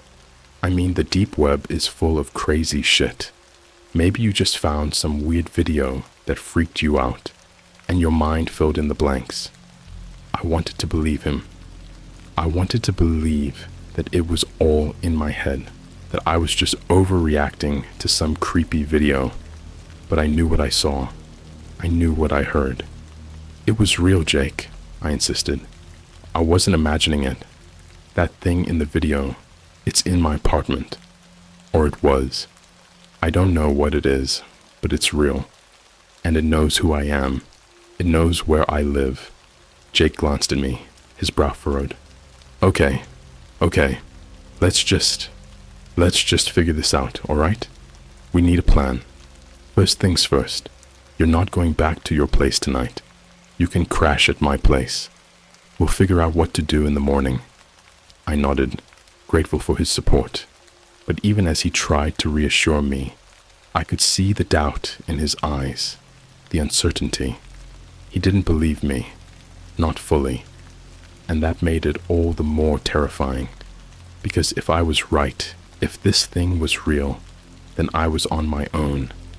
Jake's apartment was a small, cramped studio in a slightly better part of town. We pulled into the parking lot, and he led me upstairs to his place, unlocking the door and motioning for me to go in first. I hesitated for a moment, half expecting something to be waiting for me in the shadows, but the apartment was just as I remembered it, cluttered with Jake's usual mess of video game consoles, empty soda cans, and piles of laundry. "Make yourself at home," Jake said, trying to sound casual as he tossed his keys onto the counter. "You want a drink or something?" I shook my head, still too on edge to think about eating or drinking. Instead, I sat down on the couch, my mind racing, trying to piece together what had happened, what it all meant. Jake plopped down next to me, handing me a controller. "Here," he said. "Let's play something. Take your mind off it for a bit." I appreciated the gesture, but I couldn't focus on the game. Every sound in the apartment made me jump, and I kept glancing toward the windows, half expecting to see that figure standing outside, watching me. The game's graphics felt muted, the sounds distant, like I was playing through a fog. After a while, Jake sighed and paused the game. "You're not into this, are you?" I shook my head. "I'm sorry, man. I can't stop thinking about it." Jake leaned back, rubbing his face with his hands. "All right, let's try something else. You said the video showed your apartment, right? And then that thing showed up in your room." "Yeah," I replied, my voice barely above a whisper. "Okay, so what if we check the video again? Maybe there's something we missed, something that explains all of this." The thought of watching that video again made my skin crawl, but Jake was right. We needed answers, and maybe, just maybe, there was something we overlooked. I hesitated, but eventually nodded. "Okay, but let's be careful, all right? I don't want to go through that again." Jake pulled out his laptop, the screen casting a cold glow in the dim room. He booted it up and navigated to my email, where I'd forwarded him the link to the second video. The file was still there, sitting ominously in my inbox. I swallowed hard as Jake clicked on it, bringing up the video player. The video started the same way it had before, with me sitting in my apartment, staring at my laptop. I watched as the camera followed my every move, the angles impossibly close, as if someone had been in the room with me, filming my every move. "Pause it," I said suddenly, as the camera panned toward my bedroom. Jake froze the video, the image stuck on the hallway leading to the door. "What is it?" he asked, leaning in closer to the screen. I wasn't sure. Something about the video felt off, like there was something hidden just out of view, something I couldn't quite put my finger on. I stared at the screen, trying to figure out what it was. And then, slowly, I realized. "Look," I whispered, pointing to the corner of the frame. "There, in the shadows. Do you see it?" Jake squinted, his face inches from the screen. And then he saw it too. Something moving in the darkness, just out of view. It was subtle, almost imperceptible, but it was there. A shadow that shouldn't be there. A figure lurking just beyond the camera's reach. Jake's face paled, and he paused the video, his hand hovering over the mouse. "What the hell is that?" "I don't know," I replied, my voice shaking. "But it's watching me. It's been watching me this whole time." We stared at the screen in silence, neither of us knowing what to do next. The figure in the shadows seemed to pulse, as if it was getting closer, even though the video was paused. I could feel its presence, like it was right there in the room with us, waiting, watching. And then, without warning, the laptop screen flickered, and the video resumed on its own, the figure in the shadows suddenly rushing forward, filling the screen with darkness. The laptop speakers crackled, and that same raspy voice whispered through the room, chilling me to the bone. "I see you." Jake slammed the laptop shut, his face as white as a sheet. We both sat there, breathing heavily, too scared to move, too scared to speak. The room felt colder, the shadows longer, as if the figure in the video had somehow crossed over into our reality. "We need to get out of here," Jake said finally, his voice barely above a whisper. I nodded, my mind numb with fear. But as we got up to leave, something stopped us in our tracks. A soft, shuffling sound coming from the hallway just outside Jake's apartment. The same sound I'd heard earlier in my own place. The sound of something moving, something that shouldn't be there. And then, from the darkness beyond the door, we heard it. That same voice, raspy and cold, whispering from the shadows. "I see you." Jake and I stood frozen in his apartment, our backs pressed against the wall as the soft shuffling sounds from the hallway grew louder, more deliberate. The voice, raspy, cold, and filled with a malevolent glee, repeated those 3 words that had haunted me since the moment I first watched that cursed video. "I see you." It was close, too close. My heart was pounding so loudly I could hardly hear anything else, but I knew we had to move. We couldn't just stand there, waiting for whatever was in that hallway to come for us. Jake, always the more level-headed of the 2 of us, grabbed my arm and pulled me toward the back of the apartment, toward the fire escape. "We need to go now," he hissed, his voice barely above a whisper. I nodded, my throat too tight with fear to speak.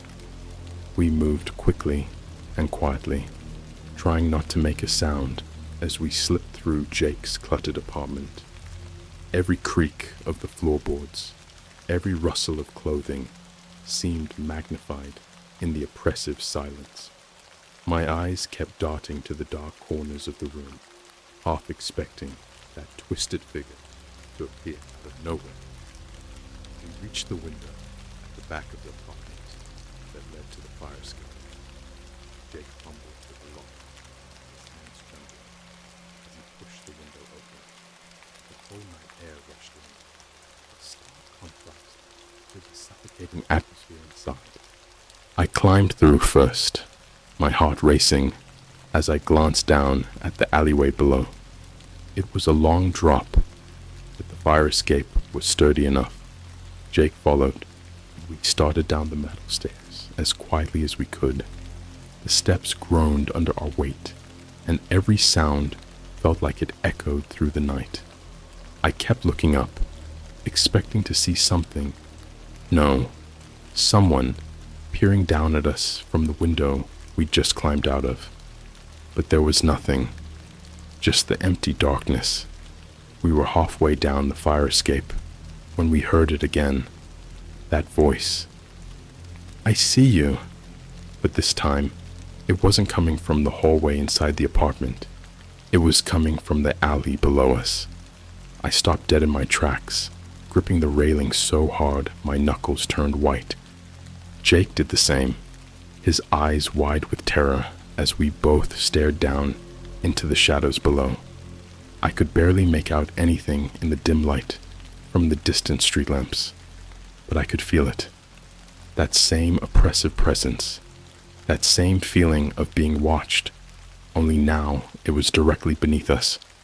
"Go, go, go!" Jake whispered urgently, pushing me forward. I stumbled down the remaining steps, my heart in my throat. The closer we got to the ground, the louder that voice seemed to become, as if it was surrounding us, filling the air with its cold, malevolent whispers. It was everywhere, and nowhere at once. An inescapable horror that was drawing closer with every passing second. We finally reached the bottom of the fire escape and bolted out into the alley. I could feel the cold air biting at my skin, but I didn't care. I just wanted to get as far away as possible.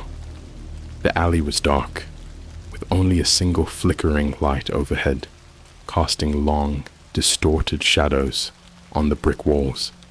I looked around frantically, trying to figure out which way to go. Jake grabbed my arm again, yanking me toward the street at the end of the alley. "This way," he whispered, his voice tight with fear. We ran, our footsteps echoing off the walls, the sound of our ragged breathing filling the silence.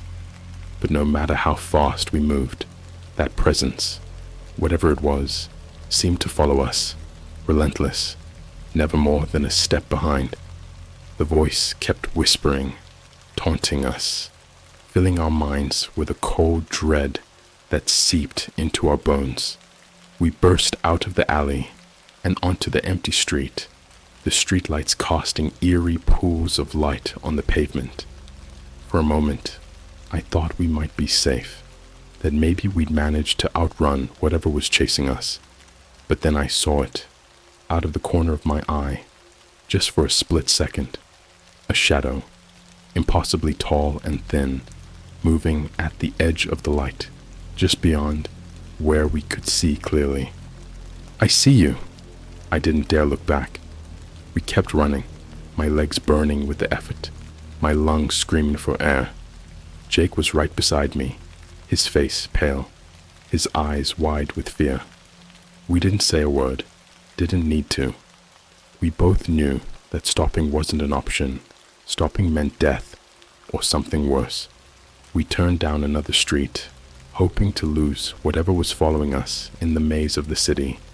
But the streets were deserted, devoid of any sign of life.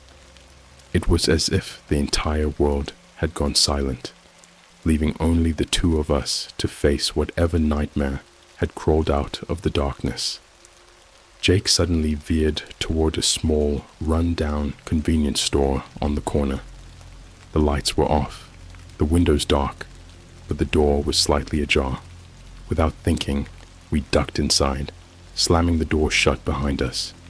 The interior was pitch black, the air stale and heavy. I could barely see a few feet in front of me, but I could hear Jake's breathing, ragged and fast, as he leaned against the door. "We need to hide," he whispered, his voice barely audible. I nodded, even though he probably couldn't see me in the darkness. We moved deeper into the store, our footsteps muffled by the layers of dust that coated the floor. The shelves were empty, the place long since abandoned, but it offered some semblance of safety, or at least the illusion of it. We crouched behind one of the shelves, trying to make ourselves as small as possible. The darkness was suffocating, pressing in on us from all sides. I could hear my heart pounding in my ears, my breath coming in shallow gasps. I strained to listen, trying to hear if that presence had followed us inside.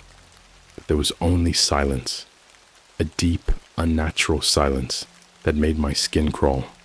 Minutes passed, maybe hours, I couldn't tell, and the silence grew heavier, more oppressive. I could feel the darkness around us, thick and cold, like it was alive.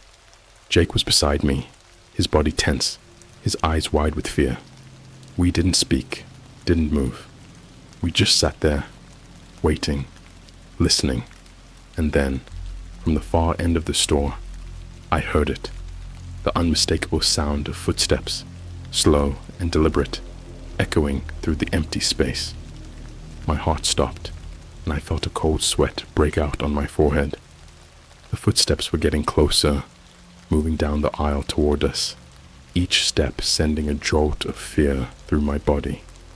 Jake reached out and grabbed my arm, his grip tight, almost painful. We huddled together, trying to stay as still as possible, our breath shallow and quiet. But no matter how hard we tried to stay silent, the footsteps kept coming, relentless, inching closer and closer until they were right on the other side of the shelf.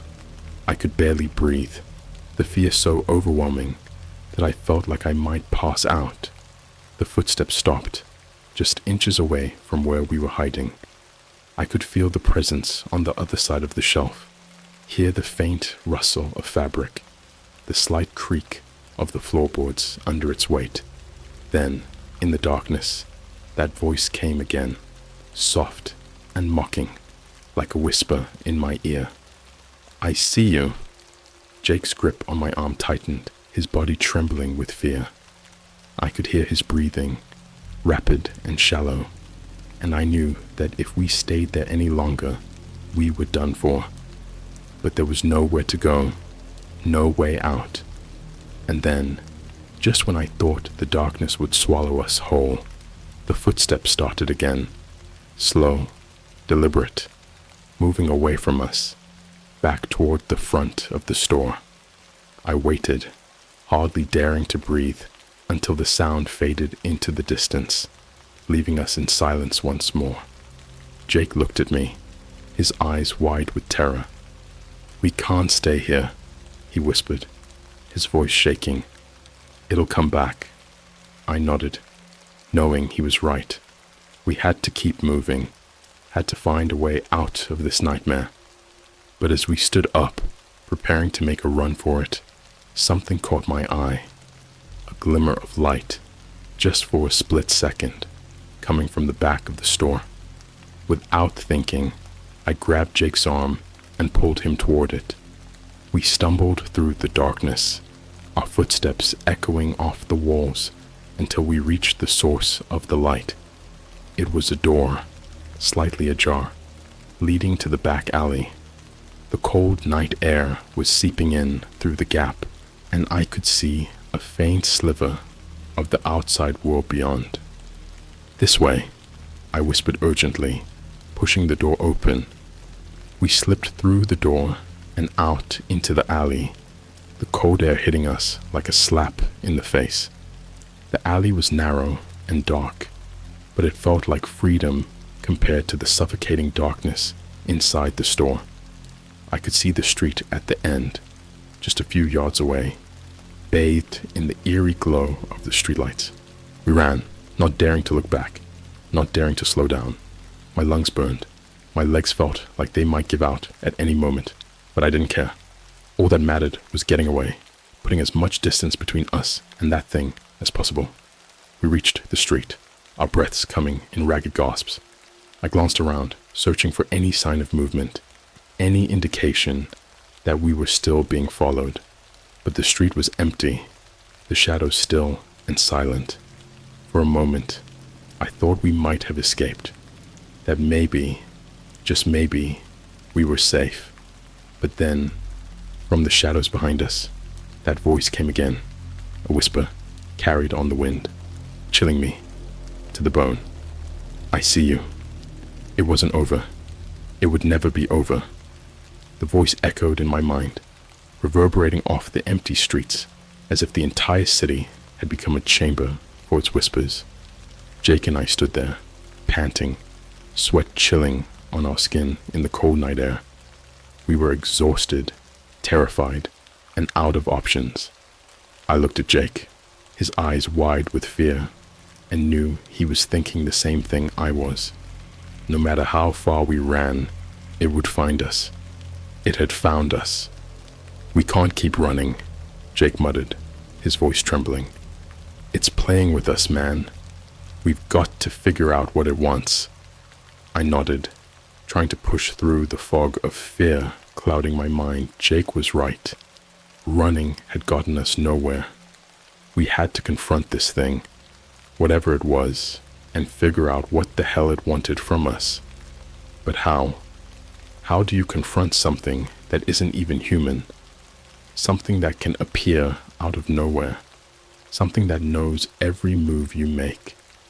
I racked my brain, trying to think of anything we hadn't tried. And then it hit me. The video. Everything started with that cursed video.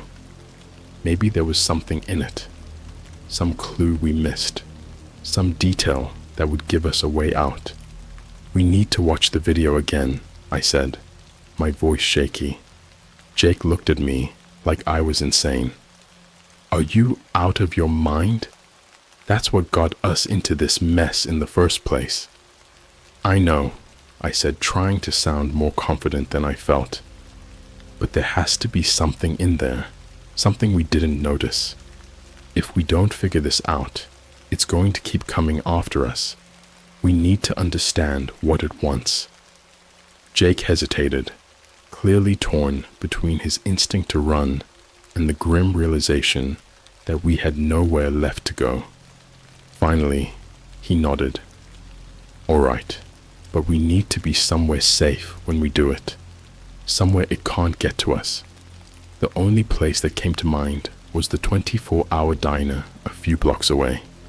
It was always open, always crowded, even in the dead of night.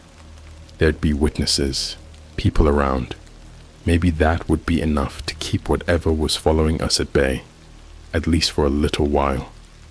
We hurried down the deserted streets, every shadow feeling like it was about to spring to life and swallow us whole.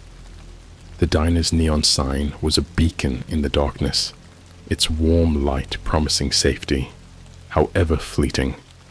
We pushed through the door, the smell of greasy food and coffee washing over us. The place was nearly empty, just a couple of truckers and a lone waitress who eyed us curiously as we stumbled in, disheveled and wide-eyed. We found a booth in the back, as far from the windows as possible, and Jake pulled out his laptop. My hands were trembling as I opened my email again and clicked on the link to the video. The screen flickered to life, and I forced myself to watch as the nightmare replayed itself in front of us. There I was, sitting in my apartment, oblivious to the fact that I was being filmed. The same slow creeping panning of the camera, the same oppressive feeling of being watched. I gritted my teeth, forcing myself to look past the fear and focus on the details, anything that might help us. And then I saw it. A flicker, barely noticeable unless you were looking for it. As the camera panned toward my bedroom, the screen glitched, just for a second. But in that second, the image on the screen changed. It wasn't my apartment anymore. It was something else, something dark and twisted, like a funhouse mirror version of my own place. "Pause it," I whispered urgently. Jake hit pause, and we both leaned in closer to the screen. The image was frozen, but just beneath the surface of the glitch, I could make out shapes. Indistinct, blurry, but definitely there. I squinted, trying to make sense of what I was seeing, and then it clicked. The shapes weren't random. They were faces, dozens of faces, distorted and stretched, like they were screaming in agony. My blood ran cold as I realized what I was looking at. These weren't just any faces. They were my own face, twisted into expressions of fear and pain, staring back at me from the screen. Jake stared at the screen, his face pale. "What the hell is this?" he whispered. "I don't know," I replied, my voice shaking. "But I think this thing, it's been watching me for a long time. Maybe it's been watching us all along." Jake didn't say anything. He just stared at the screen, his eyes wide with horror. I could see the fear in his eyes, the realization that whatever this thing was, it had its hooks in us deep, and there was no escape. Suddenly, the laptop screen flickered again, and the video resumed on its own. The camera had moved into my bedroom, the closet door slowly creaking open. I watched, paralyzed with fear, as the figure stepped out of the shadows, tall, thin, with limbs that bent at impossible angles. Its face was my face, but twisted, distorted, like a nightmare version of myself. The figure stared directly into the camera, its hollow eyes locking onto mine through the screen. And then, in that same raspy whisper, it spoke. "I am you." The words hit me like a punch to the gut. The figure wasn't just watching me. It was me, or some twisted version of me. Something that had been born out of my own fears, my own darkness, and it was coming for me. No matter where I ran, no matter where I hid, it would always find me, because it was a part of me. Jake slammed the laptop shut, his breathing heavy. "We need to destroy this thing," he said, his voice trembling. "Whatever it is, we need to end it before it ends us." But I knew, deep down, that it wasn't that simple. This thing, this version of me, wasn't something that could be destroyed with a click of a button. It was deeper than that, more insidious. It was something that had been festering inside me for who knows how long, and now it had found a way out. I took a deep breath, trying to steady my nerves. I think the only way to stop this is to confront it, to face whatever this is head on. Jake looked at me like I'd lost my mind. "You're talking about going back, aren't you? Back to your apartment?" I nodded, feeling a cold pit of dread in my stomach. "If I don't, it'll never stop. It'll keep coming after us, after me." Jake shook his head, his face pale. "You're crazy, man. This thing, whatever it is, it's dangerous. You don't know what it's capable of." "I know," I replied, my voice barely a whisper. "But I don't think I have a choice." We sat there in silence for what felt like an eternity, the reality of what I was about to do sinking in. I was terrified, more scared than I'd ever been in my life. But I also knew that this was the only way out, the only way to put an end to this nightmare. Finally, Jake nodded, his expression grim. "All right, but I'm coming with you." I wanted to argue, to tell him that it wasn't his fight, that he should stay here where it was safe. But I knew he wouldn't listen. Jake was my friend, my only friend, and I wasn't about to face this thing alone. We left the diner, the cold night air biting at our skin as we made our way back to my apartment. The streets were still deserted, the city feeling like a ghost town, empty and silent. Every shadow seemed to pulse with a hidden threat, every flicker of movement sending my heart racing. When we reached my building, I hesitated at the entrance, my hand hovering over the door handle. I could feel that presence again, stronger now, more insistent. It was waiting for me, just beyond that door. Jake placed a hand on my shoulder, giving me a reassuring squeeze. "We've got this," he said, though his voice betrayed his fear. I nodded and pushed the door open. The building was dark and silent, the only sound the faint creak of the old floorboards as we made our way up to my apartment. Each step felt heavier than the last, the air growing colder as we got closer. When we reached my door, I could barely bring myself to turn the key in the lock. My hand was shaking, my heart pounding so hard I could feel it in my throat. But I knew there was no turning back now.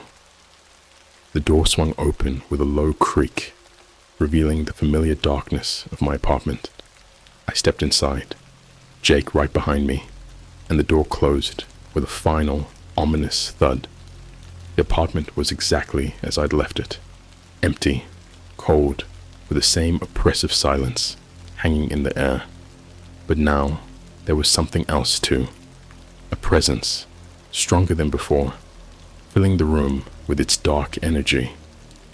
I walked slowly toward my bedroom, each step feeling like I was walking toward my own execution. The door was closed, just as I'd left it, but I could feel something behind it, something waiting for me. I reached out, my hand trembling, As I grasped the doorknob, I paused, taking one last deep breath, and then pushed the door open. The room was dark, the only light coming from the faint glow of the street lamp outside the window. The closet door was ajar, just like in the video. I could feel that presence, stronger now, filling the room with its cold, malevolent energy. And then, from the shadows of the closet, it stepped out. The figure, tall, thin, its limbs twisted and unnatural, was exactly as I remembered it. But now, in the dim light of the room, I could see it more clearly. Its face, my face, was a grotesque mask, twisted into an expression of pure malice. Its hollow eyes locked onto mine, and it smiled, a cold, twisted grin that sent a shiver down my spine. "I am you," it whispered, its voice soft, almost tender. I swallowed hard, forcing myself to stand my ground. "What do you want?" I asked, my voice trembling. The figure tilted its head, as if considering the question. "To become you," it replied, taking a step closer. "To take what is mine." I backed away, my heart pounding in my chest. "You can't have me," I said, though my voice was weak, filled with fear. The figure smiled wider, a cold, cruel smile. "You invited me in," it said, its voice dripping with malice. "You opened the door, and now I'm here." I felt a surge of terror, but also a strange sense of resolve. This thing, whatever it was, might have been born out of my own fears, my own darkness, but that didn't mean it could control me. I took a deep breath, trying to steady my nerves. "You're not me," I said, my voice stronger now. "You're just a twisted reflection. You don't belong here." The figure's smile faded, replaced by an expression of anger. "I am you," it hissed, its voice rising, "and I will take what is mine." It lunged at me, its movements jerky and unnatural, like a puppet on strings. But instead of running, instead of giving in to the fear that threatened to overwhelm me, I stood my ground. I closed my eyes and focused on one simple thought. This thing had no power over me. It was nothing more than a manifestation of my own fears, my own darkness, and I wouldn't let it win. When I opened my eyes, the figure was right in front of me, its hollow eyes burning with rage. But I didn't back down. I reached out, my hand trembling, and placed it on the figure's chest. "You're not real," I whispered, my voice steady. "You're not me." The figure's eyes widened, and for a moment I saw something in them. Fear, doubt, something that told me I was right. And then, slowly, its form began to waver, like a reflection in water, rippling and distorting. "I am you," it whispered one last time, its voice weak, fading. And then, with a final shuddering breath, the figure dissolved into the darkness, leaving nothing but cold air and silence in its wake.